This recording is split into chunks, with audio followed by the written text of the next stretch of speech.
9월 12일 새벽 기도회에 오신 여러분을 환영하고 축복합니다. 오늘 우리가 함께 살펴볼 하나님의 말씀은 창세기 22장 15절에서 24절까지의 말씀입니다. 제가 읽어 드리도록 하겠습니다.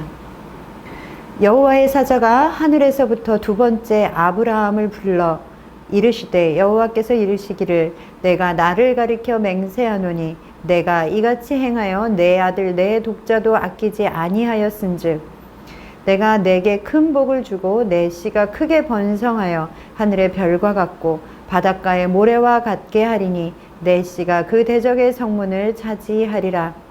또 내 씨로 말미암아 천하 만민이 복을 받으리니 이는 내가 나의 말을 준행하였음이니라 하셨다 하니라. 이에 아브라함이 그의 종들에게로 돌아가서 함께 떠나 브엘세바에 이르러 거기 거주하였더라. 이 일 후에 어떤 사람이 아브라함에게 알리어 이르기를 밀가가 당신의 형제 나홀에게 자녀를 낳았다 하였더라. 그의 맏아들은 우스요 우스의 형제는 부스와 아람의 아버지 그무엘과 게색과 하소와 빌다스와 이들랍과 부두엘이라. 이 8사람은 아브라함의 형제 나홀의 아내 밀가의 소생이며 부두엘은 리브가를 낳았고 나홀의 첩 루마라 하는 자도 데바와 가함과 다스와 마하가를 낳았더라. 아멘. 사랑하는 성도 여러분, 우리는 자녀가 너무너무 귀하고 사랑스러울 때 눈에 넣어도 아프지 않다라는 말을 사용합니다. 그런데 사실 어떻게 자녀를 눈에 넣을 수 있겠습니까? 눈은 너무나 민감한 곳이어서 아주 작은 것 하나만 눈에 들어가도 눈물이 계속해서 쏟아지고 통증이 얼마나 심한지 눈을 뜰 수조차 없고 눈에는 큰 상처가 나기 마련입니다. 그런데 그런 눈에 자녀를 넣다니요. 그것은 가능한 일도 아니지만 그만큼 자녀를 위해서는 어떠한 고통과 눈물과 아픔도 감내할 수 있다라는 부모님들의 마음의 표현일 것입니다. 자녀라는 존재는 부모들에게 있어서 그런 존재입니다. 자녀가 어리든 나이가 많아 장성했든 그것과는 상관이 없죠. 부모의 눈에는 그저 자녀로만 보일 뿐입니다. 오늘 본문은 하나님의 사자가 아브라함을 두 번째 부르고 있는 장면으로 시작하고 있습니다.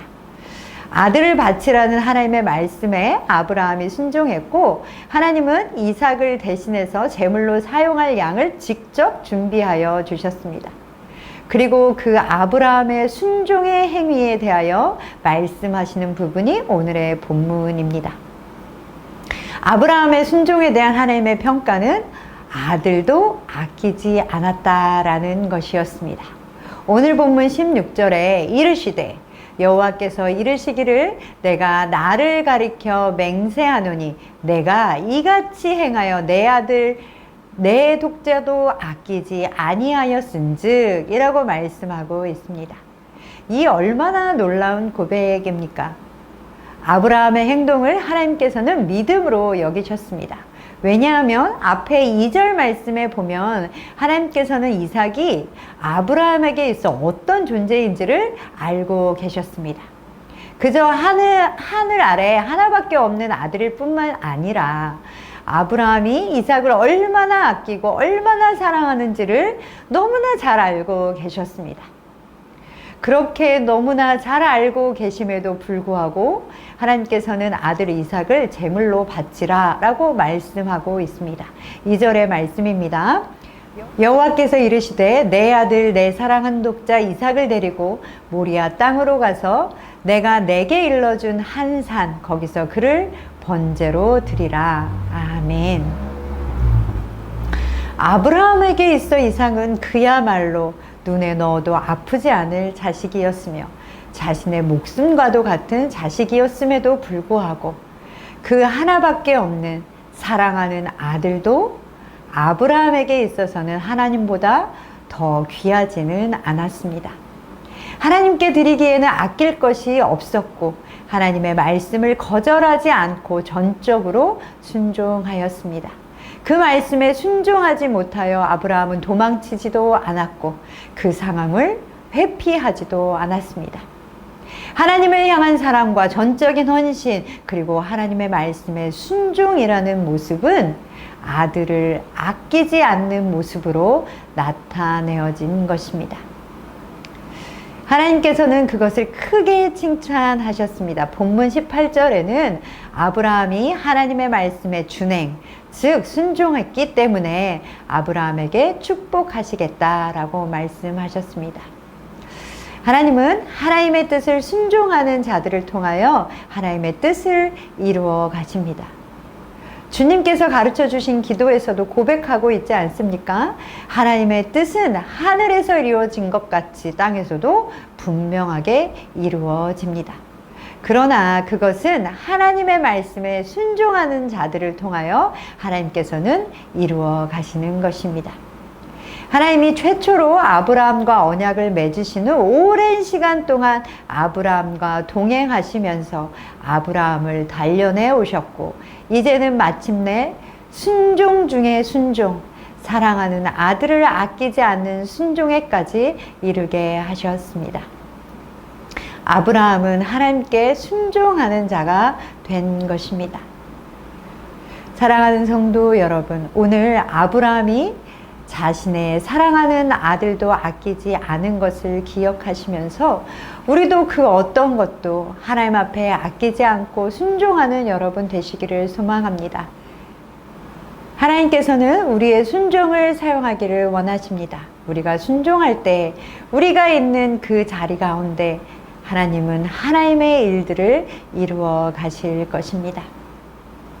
우리가 하나님 앞에 순종해야 한다라고 할 때 우리는 기억해야 할 것이 또 한 가지 있습니다. 그것은 그저 우리가 순종했으니까 그 대가로 하나님께서는 우리를 축복하여 주신다라는 것이 아니라, 우리의 순종은 하나님의 사랑에 근거를 두고 있어야 한다는 것입니다. 아브라함이 자신의 사랑하는 아들 독자 이삭을 아끼지 않았던 것처럼 하나님께서 먼저 우리를 사랑하시기에 자신의 사랑하는 아들 독자 예수 그리스도를 우리 가운데 보내어 주셨습니다. 성경은 그 사랑하는 아들 독자 예수 그리스도를 아끼지 않으시고 세상에 보내셨다라고 분명하게 선포하고 있습니다. 로마서 8장 32절의 말씀입니다.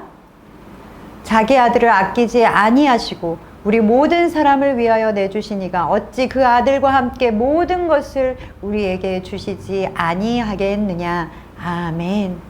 그러면서 또한 38절과 39절에는 이렇게 말씀하고 있습니다. 그렇기에 내가 확신하노니 사망이나 생명이나 천사들이나 권세자들이나 현재일이나 장래일이나 능력이나 높음이나 깊음이나 다른 어떤 피조물이라도 우리를 우리 주 그리스도 예수 안에 있는 하나님의 사랑에서 끊을 수 없으리라.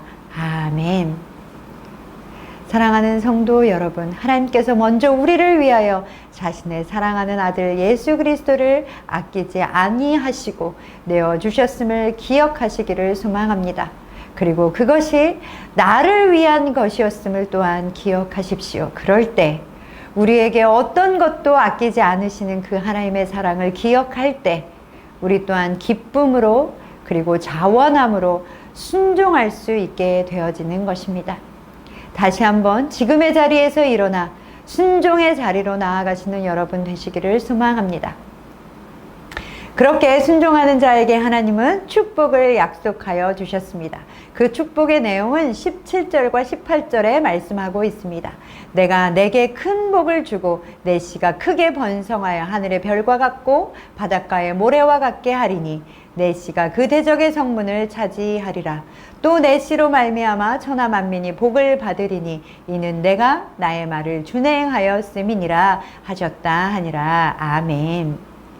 하나님께서는 아들을 바치라고 말씀하셨지만 순종의 결과로 하나님께서 축복하시는 내용은 아들 이삭 하나가 아니라 아브라함의 후손, 아브라함은 아직 보지도 알지도 못하는 후손, 아브라함의 가문의 번성이며 그것은 하늘의 별과 같이 바닷가의 모래와 같은 번성인 것입니다. 또한 그것뿐 아니라 그 후손으로 원수의 성을 정복하게 하시고 그 아브라함의 후손으로 인하여 천하 만민이 복을 받는 것으로 이어지고 있는 것입니다. 부모는 당연히 자녀가 잘 되는 것을 최고의 기쁨으로 여기며 그것을 위해서는 무엇이든지 할 수 있습니다.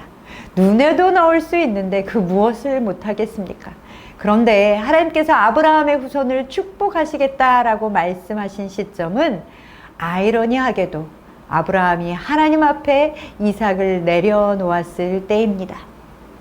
우리의 손에 움켜쥐고 있을 때는 결코 하나님의 축복을 누릴 수 없습니다. 이것은 하나님께서 우리의 자녀들을 하나님이 키우시고 하나님이 인도하시며 하나님이 그 앞길을 열어가시겠다라고 약속하여 주시는 것입니다. 사랑하는 성도 여러분, 오늘 하나님께서 우리에게 말씀하십니다. 너희 자녀에 대한 걱정을 하지 말아라. 너의 자녀를 내가 인도하겠다. 나에게 맡기려무나. 하나님께서 나의 자녀들을 돌보시고 인도하시는 그 축복을 누리시는 여러분 되시기를 소망합니다. 실제로 하나님께서는 아브라함의 순종으로 축복을 말씀하시고 그것을 위하여 이미 준비하고 계심을 오늘 본문에 우리에게 말씀하여 주고 있습니다. 20절부터는 앞의 맥락과는 조금 맞지 않지만 갑자기 나홀의 족보를 자세하게 말씀하여 주고 있습니다.